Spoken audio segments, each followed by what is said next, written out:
Okay, so today we're going to start with exercise 126, and I'd like to take a second and point out that we basically have 3 weeks left of class, which should panic you in some sense, but hopefully not for this class.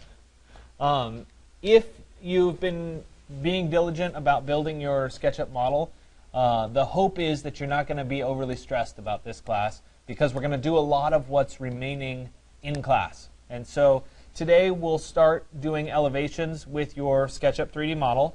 On Wednesday we're going to revisit your portfolio, and then we'll come back and we'll do plans of your model. We'll do a section of your model, and we'll ultimately do a perspective view of your model. So that takes us to 5 of the remaining class days of 6, and then on the 6th day we'll revisit portfolios again. So you can kind of see how things round out for the semester. But if you're staying up, if you're staying current, and you have your model ready, you'll have a lot of extra time because you'll be able to work on the assignment in class while we're kind of doing it as part of the exercise. So the idea is for you not to be totally overwhelmed, but to feel confident that you can get your work done, etc. So we're going to work today creating an elevation view of our 3D model. I currently have set up my little house or cabin, and I'm going to take the south elevation, or excuse me, the north elevation of the building because it's the most interesting elevation. Actually, if I were to spin around and look at the back side, I haven't modeled that side, so I'm not going to choose that side to do the elevation. On the handout, I say that you need to do it for all 4 views. You do not. You just need to do 1 view, so pick the view that's the best. Obviously, I could pick this side elevation, but it's not very exciting. So generally, the view with the windows is going to be the exciting one, so that's the one that we'll do for today. And so the first thing that I need to do as part of establishing the elevation view is I need to change my view such that I'm looking at it as if it were an elevation. And I could approximate that using the orbit tool, certainly. But instead, I'm actually going to go up to the camera menu, and I'll go to standard views, and it's going to be one of the standard views. I believe, in my case, it's the back view as opposed to the front. But when I select the back view, you can see that there is still a bit of perspective. I'm seeing a little bit of depth, and in a true elevation, I wouldn't be seeing that. So I need to change my my projection from being perspective to being parallel. So I'm once again going to go to Camera, and I'm going to uncheck perspective and instead check parallel projection. And when I do that, you can see that my view snaps to being like an elevation view rather than being in a perspective. And once I have my view in this elevation, then it's a matter of kind of zooming in such that my elevation view fills the screen here, about like that. And then before I move on, I want to make sure that I save my scene. I'll click the little plus sign here, and then I can name my scene. And I actually already did this earlier today, but this could be the north elevation or the front elevation, depending on how you wanted to rename it. I'm going to go ahead and stick with the one that I created earlier today, which was the north elevation. It's essentially the same view that I was just doing, and it's saved for us. So once I have the saved view, and remember it's important to have the saved view so that if something changes on our model and we want to go back to it and re-export all the JPEGs for Photoshop, we can get to the exact same zoom level, the exact same positioning, and then it's really easy to replace our line drawings later on in Photoshop. So it ends up being a little bit better from a backwards compatible standpoint. So now I'm going to repeat exactly what I did last class with the Francis Ching building in terms of making my exports. And so this is written out under SketchUp 4.5, scenes, or excuse me, it's 4.4, styles for Photoshop. Sorry, I clicked on the wrong one here. And this will walk you through exactly what I'm about to go through. And so I'll go to SketchUp, and the first thing that I'm going to do is open up my Styles window, which is over here on the right. We'll open that up. And under the Select tab, I'm going to pick my default styles here, and I'll pick Hidden Line, okay, which happens to be what's already picked, but that's what I'm going to pick, is the Hidden Line mode. And then I'm going to come up to the View menu, and I'm going to make sure that I uncheck Guides and uncheck Axes so that I have just a plain and simple line drawing.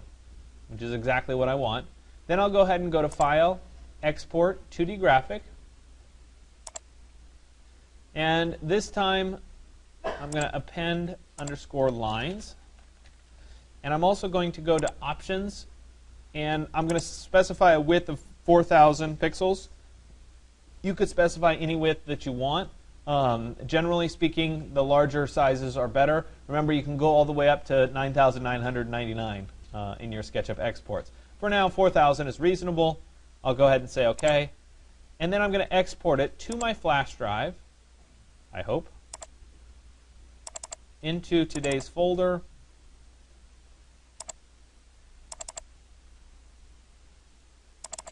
And actually, let me create a new folder.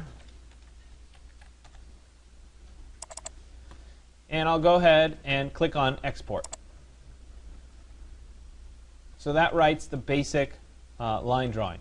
The next one is to go to the Edit tab in my Styles window and click on the second option over, which is Face Settings, and click on the button for Xray.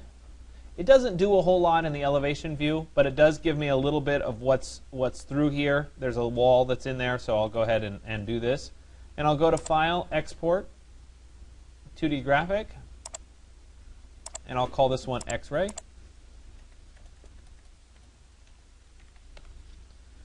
And then export. The options are exactly the same. It remembers the defaults. So I'll go ahead and click on Export. After that's done, I'll uncheck Xray, and I'm going to come back to the edges, and I'm going to uncheck edges. And then I will turn on my shadows. So I'll go to View and then Shadows. And then I'm also going to look at my shadows window here.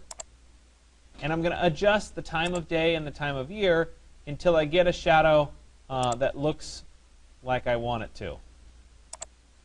And this is very difficult on my building because this is the north elevation. So it's not going to give me a particularly good shadow. There, right there is probably the best shadow I'm going to get because it's the north facade. If you have the south facade, you'll get really nice deep shadows. So it's just a limitation of my particular view, and I'm not going to get too much in the shadow, but that's a little bit. So now that I've gotten that, I'll go ahead and go to File, Export, 2D Graphic. And once again, I will rename this to be Shadows. It is very important that I turn off the lines as part of this export, which are currently off. There we go. Now I'll go back to Styles, and I'll do a couple more. I'm going to go back to the Select tab. And this time I will pick, I don't know, let's see. Let's go to Sketchy Edges. Maybe I'll do the Airbrush. I want to make sure that I turn off my shadows.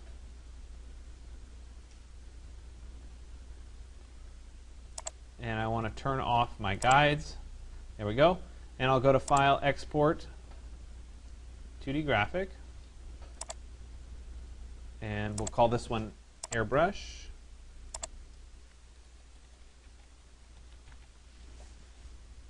Export. And then maybe I'll also do the pen gray. Something come down here. There it is. And once again, I have to go to View and turn off the guides. And I'll go to File, Export, 2D Graphic. And we'll call this one Pen Gray. And I'll click Export. So now that I have all of those views exported, I can go ahead and open up the first one in Photoshop. So this is very, very much exactly the same thing that we did in exercise 125 with the Francis Ching building. So I'll go ahead and I'll open up Photoshop. Let me go to Design Standards. Whoops. We'll open up Photoshop. OK, so now that Photoshop is open, we'll go ahead and go to File and then Open. And I'm going to open the lines drawing here. So let's get into today's folder. And I'll open Lines. There it is. And I know this is a little bit hard for you guys to see on the projector, so I'm actually going to duplicate this and multiply it, and I'll duplicate it again, and now you guys can see it a little bit better. It's just the nature of the projector. So you guys probably won't have to do this, but in my instance, it ends up being useful. I'm also going to right-click and say Layer from Background so that it's an unlocked layer and I can actually work with it. Then I'll go to File, Place, and I'll bring in each of the other options. And it doesn't matter which order I bring them in. We can bring them in the same order that I had before. Go ahead and say OK here. And I'll go to File and then Place. And I'll bring in the shadows. And then File and Place. And bring in the airbrush. And I'll go to File and then Place. And I'll bring in the pen gray. And I'll say OK. So I'd like to point out, and I told you guys this before, the airbrush looks very chunky when we look at it in the SketchUp view. So if I switch back to airbrush here, it looks very heavy, right? But if you look at it once we get into Photoshop, it's much lighter, and it can be better. So just because it looks one way in SketchUp doesn't mean that by the time you do the export in Photoshop, it won't change a little bit, and that's why I end up liking the airbrush, because I think it ends up looking pretty good at a larger scale. Okay. All right, so each of these placed layers I'm going to change to be multiply. So I'll come down here and do multiply for each one such that it starts to shine through. Okay. All of those are multiply. Now I'm going to spend a little bit of time and I'm going to rename the layers. When we start doing more sophisticated work like this in Photoshop, it's very, very helpful to rename layers, because if we don't rename layers, it can be confusing as to what's on what layer. So I'm going to take a little bit of time in the beginning. So I'll call this layer 0. We'll call this lines. And this is lines 1. And this is lines 2. And we could actually select all three of these layers, and we could put them together in a folder or a group. Let me select all of these and drop them into the group. And I could call this group lines as a way of kind of organizing this layer structure, okay? Because they're all effectively doing the same thing down here. Then I'll rename this to be Xray. I'll rename the next one to be shadows.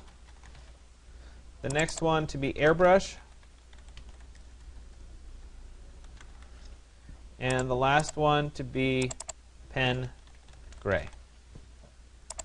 Okay, so I now have all of those available. We'll turn them all off except for the basic lines view. And from here, I'm going to start trying to collage this into a good-looking elevation. And I think the best place to start would be to find a background image to work. Now, if this were a studio project where we could actually take a field trip, we'd all go to Yosemite, and we'd go to the site, and you'd take a picture of the site, and then you'd put your building on the site, which makes a lot of sense. But unfortunately, we don't exactly have the budget to take all of you to Yosemite, as much as I might like that. We can't do that. So we're limited to browsing the internet for images. And part of the reason that I picked Yosemite as a viable option for this site is because there's an awful lot of images of Yosemite that you can pick from. And so it's unlikely that any of them will be an exact match for our particular site, but we're trying to get something close. And so when you start to try to look for one of these images, one of the biggest challenges is finding the right image. And so I'm going to use a Creative Commons search to find an image. And we'll maybe type in Yosemite forest for lack of something better. And I'll go ahead and search Flickr. And we'll see what comes up. And so as I start to look at these images, right, I have to think about what it would look like to have my building inserted into this particular image. And so if, for example, I were to pick an image like this, right, and this might not be the ideal image because it's a forest fire, and I might not want to show that as part of my elevation, but I want to point out that if I were to try to put my building as an elevation, it would have to go kind of right about here to be in appropriate scale for this particular photograph, because it's a little bit too close up. Okay? Likewise, there'd be a bunch of trees in front of my building. And when we're taking an elevation, we don't want to see trees that are in the foreground of a perspective. we kind of need a place to cut and then have everything just in the background. So that's not really the best choice of image. Now, something like a meadow view might be a little bit easier to work with. So something like this, or maybe this, might not be bad. And one of the things that I do when I kind of work through this is I'll start to open images in new tabs, right? And then I can come back and I can look at, do I like that particular image? Is it going to look good, etc. Right? Something like this might not be bad. And so I'll just keep right-clicking and say Open in New Tab, and I'll keep scrolling down here. Right, that one might not be bad. Now, I do want to pay a little bit of attention to the lighting conditions. And we did this a little bit earlier when we were trying to put people into a scene and we were looking at where the light was coming from. In an ideal world, because my building is facing north, I'd be looking for something with shadows coming toward me with the sun behind. And so I'm not finding anything particularly great in this search. Maybe I'll try Yosemite Meadow and see what I can find.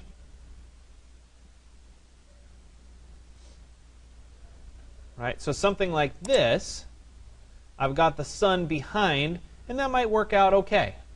Right? There's a lot of stuff in the foreground here that's not that great, but the background right in there might be okay. So let's go ahead and then say we'll try this one as a shot. And so I'll go ahead and download the original size of the image. Let me go ahead and show it in the folder, and I'll copy this image into my flash drive for today.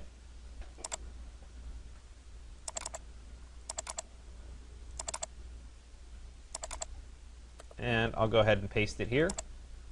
OK, so it's there. And let me jump over into Photoshop. And you should also recognize that sometimes it takes several images before you find the one that looks right. So if you put it in and you kind of cut it out and it doesn't quite fit right or doesn't quite look right, go find another image and try it again. It shouldn't be that hard to do it, especially because you can copy the mask from one layer to the other. So let me go ahead and go to File and then Place. And I'm going to drop in that image that I created, or that I downloaded. And there it is. So I'm going to zoom out a little bit, and I'm going to make this image large enough to fill the screen. So let me go ahead and just go to one corner. I'll hold down Shift on the keyboard, and we'll make this a little bit larger so that it fills my overall image. Now, it might also be helpful for me to switch this into multiply mode just so that I could see my building behind. Okay? And I probably want to drop this down a little bit so that my building sits more in the grass meadow right in there. Okay, something like that. This kind of stuff in the middle here is a little bit too big for right now. All right, so something like that is not a bad position. Recognizing that I'm going to cut off a bunch of the bottom of this very soon. So I now have this, but I need to cut out where my building goes. So I could do that by selecting one of the lines layers here, and then using the magic wand tool to select the background, something like that. Now, before I do this, though, some of my image was cut off at the top, and I'd like to get the rest of that image back. So I'm going to go to Image and then Canvas Size, anchor it at the bottom corner, and then we'll increase the height of the image to maybe, oh, I don't know, 30. Say OK. And that should give me back more of my original image. Let me change this out of being a multiply mode just so you can see it. No, I guess that's the top of my image. So let me go back to my lines. Change this back to multiply so we can see through. And I'll go to my magic wand, and I'll select the background. Now, if I had a window that I could see through my building to the backside, I would need to select that as well as part of this. But in my particular building, none of my windows in the front see through except for over here, which is that entrance. So I'll go ahead and hold down Shift, and I'll select that region as well. Once I have all of those selected, I'll go to the layer here. Oh, let me also select, select up here, like that. And then I'll go to my photograph layer, and I'll click on the Add Layer Mask, which then cuts this out for my building itself. Now, I should also rename this to be Background Image. And I'm going to drag this to be at the bottom of my layer stack. Well, maybe not quite. Put it right above the basic lines. Right there. Okay? So I now have this cut out so that I can see through my building. But it really doesn't feel like it's sitting on the ground yet, and it doesn't feel like it's an elevation because the photograph that I took is a perspective. That's the nature of a camera. So I need to adjust this such that it feels like there's a ground plane in front of my building. And so in the most simple sense, I could create a new layer, and I'm going to put it all the way on the top of everything, and I'll call this ground. And I could draw with the rectangle tool here. Oops, not quite enough here. Let me add to it. Come up to right there. I could paint with black. Let's make my brush a little bit bigger on the ground layer, and we could cover up that bottom part with black. Okay? Which certainly helps it not look like it's in perspective anymore. Right? It's feeling a little bit more like an elevation view. But ground is very rarely perfectly flat when you cut through it. So I'm going to go back to my brush, and again I'm on the ground layer, and I'm going to paint. Let's make this a little bit smaller.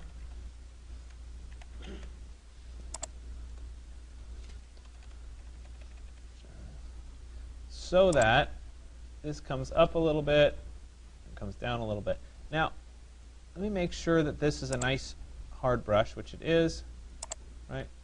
And I'm making this a little bit uneven, right? As I come along here, I'm going to do the same thing in front of my building.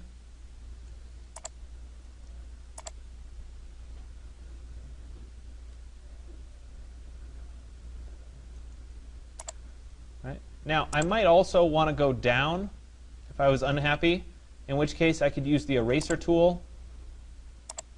And doing the same thing, I could carve out part of it like that. So either way. Okay? So now this feels a little bit better because it has a little bit of a wave to it. But it's not quite done. And to finish it, I'm going to go to the clone stamp tool, and I'll use the grass brush. Come down here, it's this brush right here. And I'll zoom in a little bit. I'll hold down Alt to copy from there. And I need to adjust the size of my brush down a little bit. Probably right about like that. And there we go. I'll start to fill in this with some grass.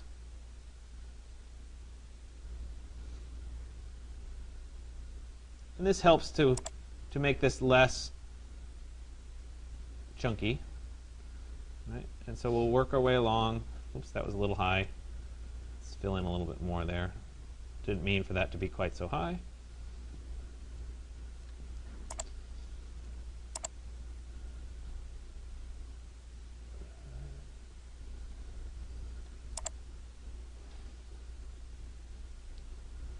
Now I'm going to pretend that there's a little bit of a path coming up to my building, so we're going to end the grass right there, and then I'll start the grass on this end.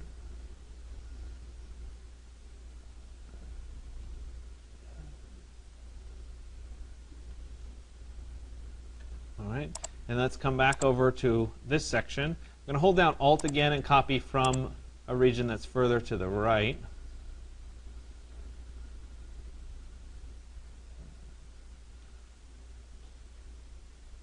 And there we go. Now if I press Control-0 and zoom out, we can see that this is no longer a really stark line anymore. It's been broken down, and this is starting to feel like it's an elevation view rather than a perspective view. And so by doing this big black area in the front, we're really identifying this as this is an elevation, not a section. Or excuse me, not a perspective. Okay? Now, some people really don't like the big, heavy black bottom. Okay? And so we don't have to stick with it as a big black base. We could switch this to be gray. It could be a light gray. It could even be white. And I want to show you it in white, but you won't see much against the building quite yet. It'll help a little bit later on. But I'll show you how to do that right now. So I have the ground layer that's black. Let me rename this to ground-black. And part of experimenting and learning what you like is trying these various techniques. So let me go ahead and duplicate the ground black layer. And I'll say OK. And this time I'm going to rename it to ground white. And I'm going to turn everything else off except for the ground white layer. And I'll go to Image. And we're going to go to Adjustments, Invert. Or press Control-I. It's going to change from being black to being white. And now if we turn back on, say, my background, I can turn back on my building. And if we were to zoom in here, you can see that the grass is now a white silhouette rather than a black. And so this is a much softer, much lighter way of showing what that line would be. Okay? So it won't show up too well right here because it's against the bottom of the building, and we need a little bit of texture to really show it off against. So I'll come back and I'll show you that a little bit later on as a strategy. But we'll leave this right now as our black bottom. Okay? So I have this established as my ground. And now it's a matter of starting to collage in various pieces. So I'll start with the windows and identifying what would be window in this particular scene. And I'll do that first by finding an image of the sky. And so in this particular image, it looks like the sky is pretty clear with a bright sun patch, not heavy clouds. So I'm going to be looking for something similar in my sky. So let's go back to a Creative Commons search here. And I'll do like wispy clouds or something like that. Right? Or maybe high clouds, that would work.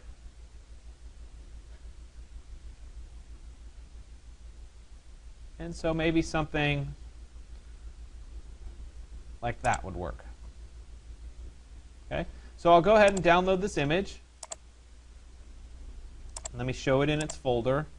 And once again, I'll copy it. And we'll go back to my flash drive here.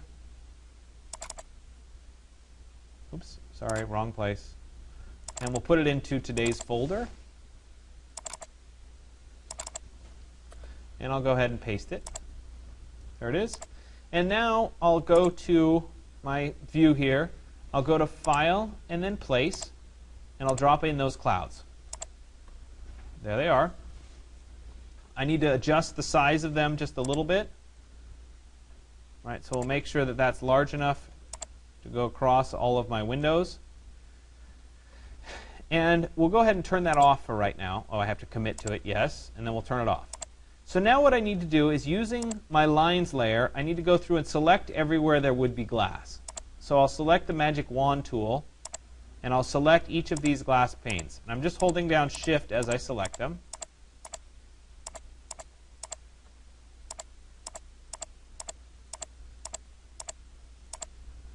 Let me Control Plus to zoom in here a little bit.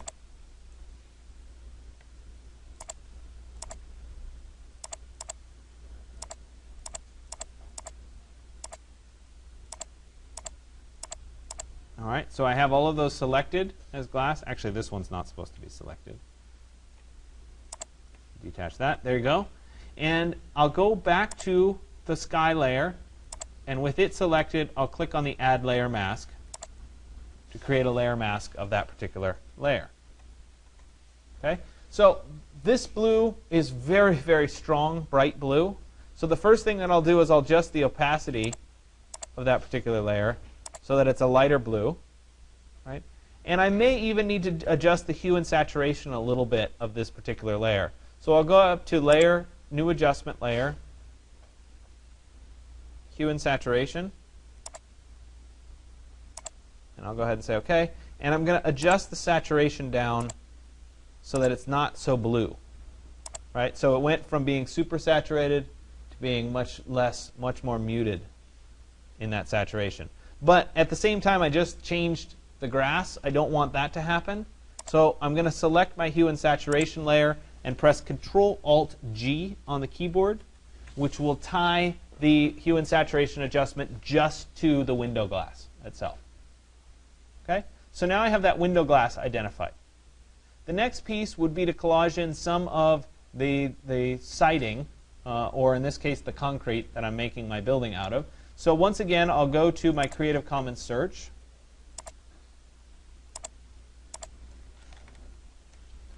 And we'll do concrete wall texture and see what shows up.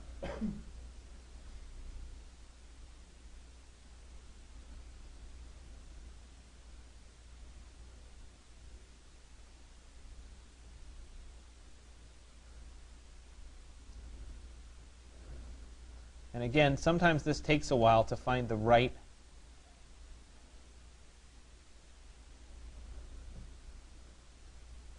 look here.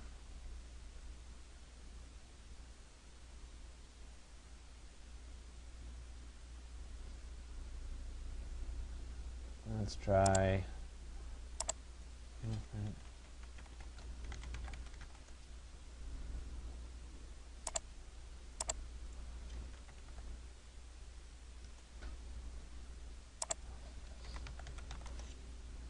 Can't type.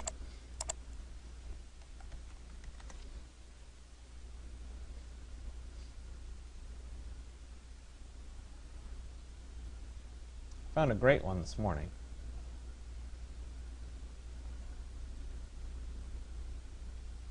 I'm striking out. Let's try just concrete.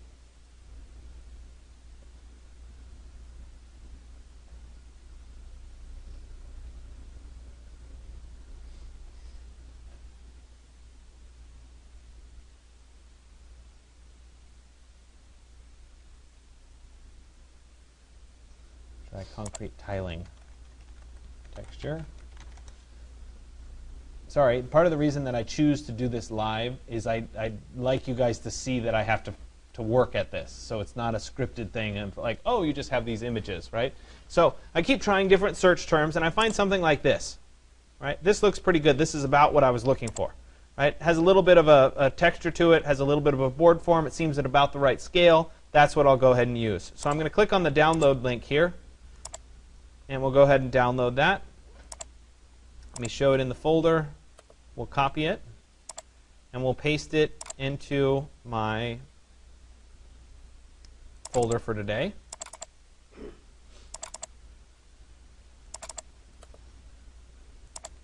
There it is.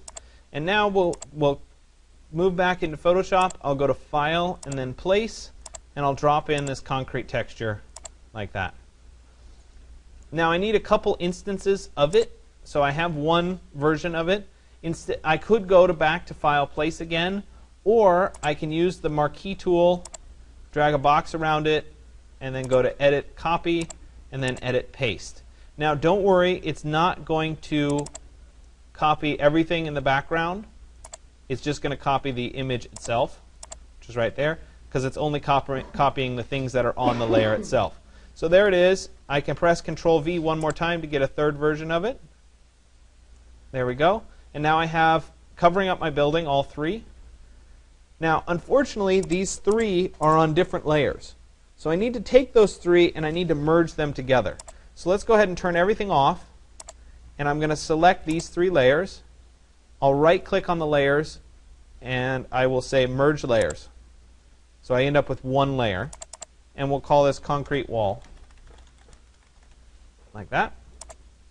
So I have concrete wall. I'm going to turn back on my lines at the bottom, turn off the concrete wall, and now I'm going to select, using the magic wand, everything that would be concrete. So we'll pick this. Oops. Now, when it gets a selection like this, it's selecting the concrete in the background. I want to make sure that lines 2 or lines 1 or lines is active.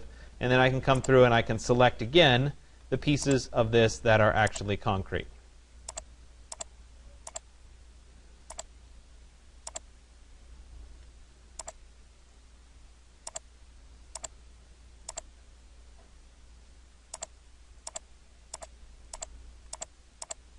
Okay, so all of those are selected. Let me also select this and that.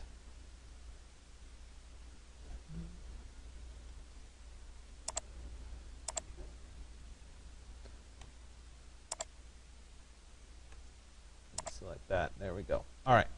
So let me press Control 0 so that we can see our selection.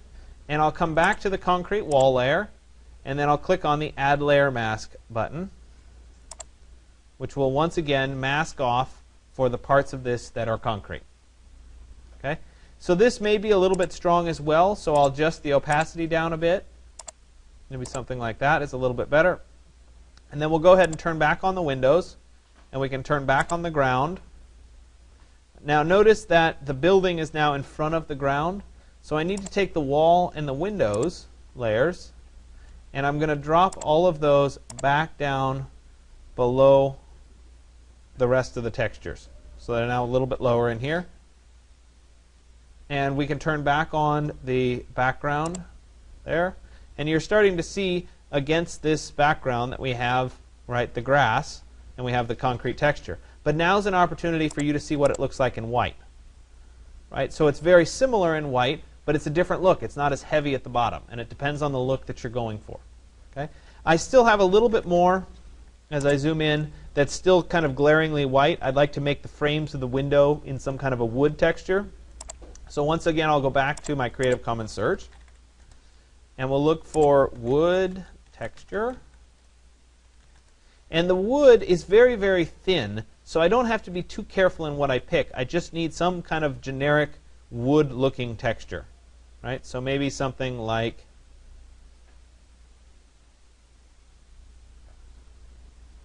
something like this might work fine. Okay? So I'll go ahead and I'll download this. And once again, I'll show it in the folder, copy it, and put it on my flash drive.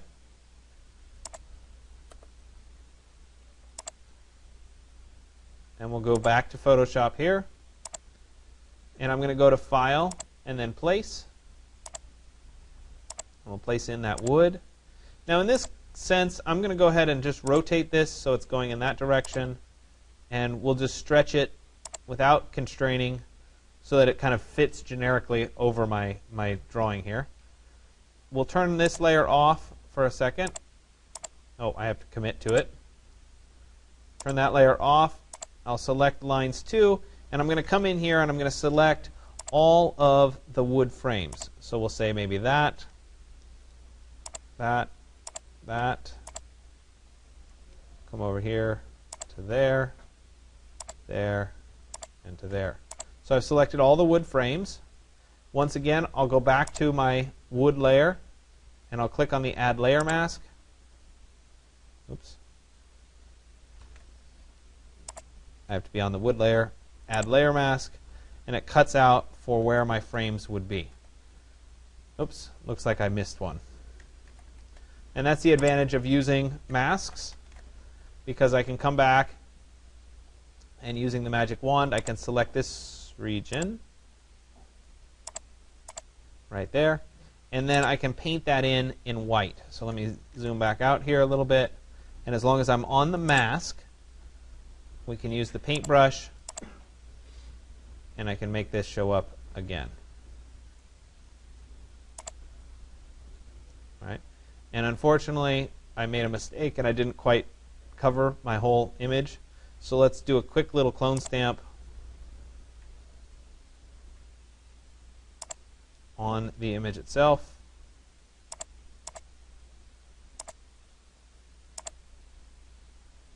Let me disable the mask so that you can see this while I do it. And with nothing selected, I'm just going to copy. Make this a little bit bigger. Oh, we don't need the grass brush. We're going to go back to a regular brush here.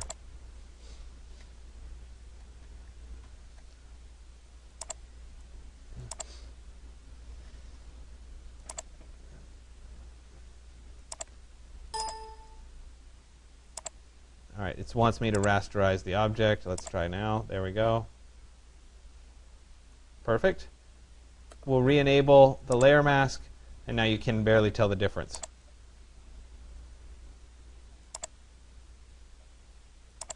Sorry about that. There's one little piece that I forgot to select right there.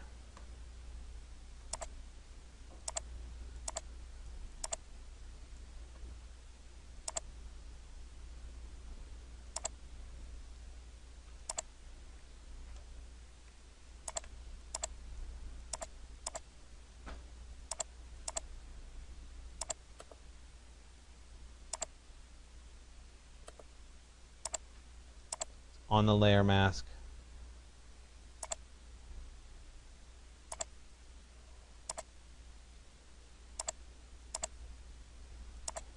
There. Paint in white.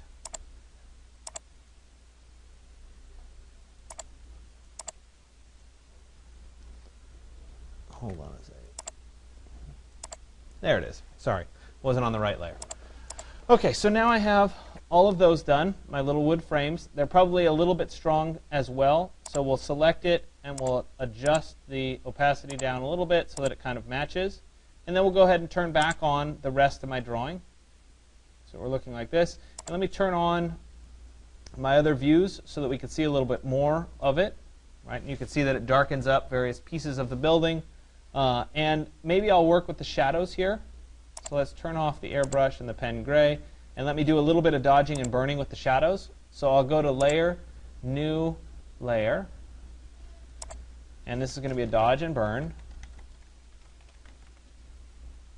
And it will be an overlay blending mode with a 50% gray fill. There it is. And we'll go ahead and do some dodging and burning. Let's go to the burn tool. Let me zoom in here a little bit. And I'd like to kind of darken that up.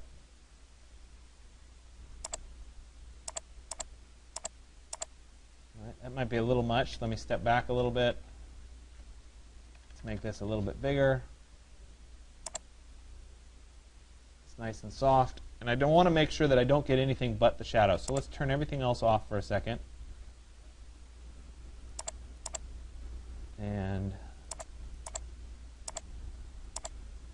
let me select the inverse. I don't want to accidentally be dodging and burning anything outside of this view. So we'll go ahead and go back to the dodge and burn on the dodge and burn layer, and let's try this again. All right, about like that. Let's darken this one up a little bit, like that. Darken that edge. And we'll darken this up a little bit.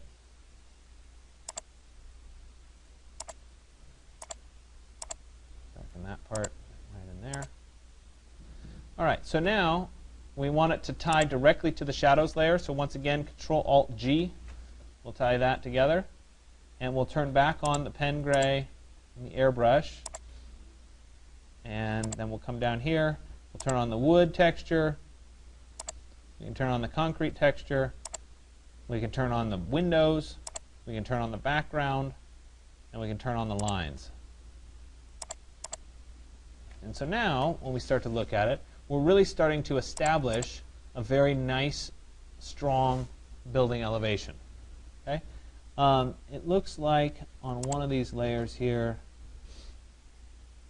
let's see which one.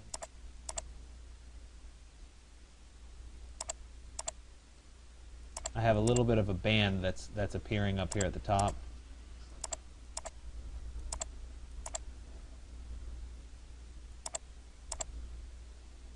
Yeah, I think what I'm going to do is I'm just going to crop the top there. So let me use the crop tool. Right here, and I don't want it to be square. We're going to keep it unconstrained. We'll go to this edge, we'll go to this edge, and we'll pull this down to crop right there. And I'll go ahead and say OK. There it is cropped. Now, some people like to fade the top of the image away, so I'll do that for you as well, and then I promise I'll let you start working. I'm going to select the background once again, right here. And I'm going to work on the background mask here. And I'm going to paint in this area using a gradient. And the transparent area is black, and the opaque area is white. And while I'm on the background mask, I'm just going to paint a little black to white gradient up here at the top. That was the wrong direction, sorry. We'll go this way. And it's going to fade the top out just a little bit.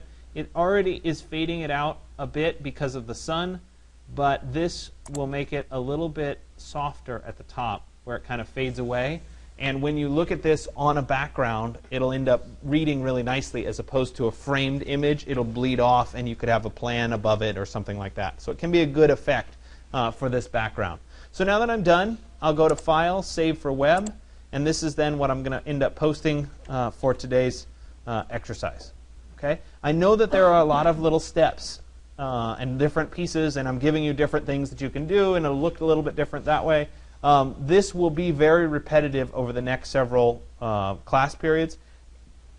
Each time I will add some new things that you could do as we go through. So when we do the plan, I'll do something a little bit different. I'll add some people and I'll add some shadows. When we do the section view, I'll add some artificial lighting. When we do the perspective view, I'll add some people with shadows, and we'll kind of pull it all together. So this will build on itself, but the skills that you're learning are really essential for doing this kind of collage work. Everything that I'm doing in Photoshop right now applies to doing SketchUp renderings, but it also applies to post-processing anything in Rhino and V-Ray. So once you take 136, you can do the same sort of strategy to Rhino and V-Ray renderings, and you can really work with them well in the world of Photoshop. Okay? Are there any questions? Yeah. Okay, then I'll come over in just a little bit.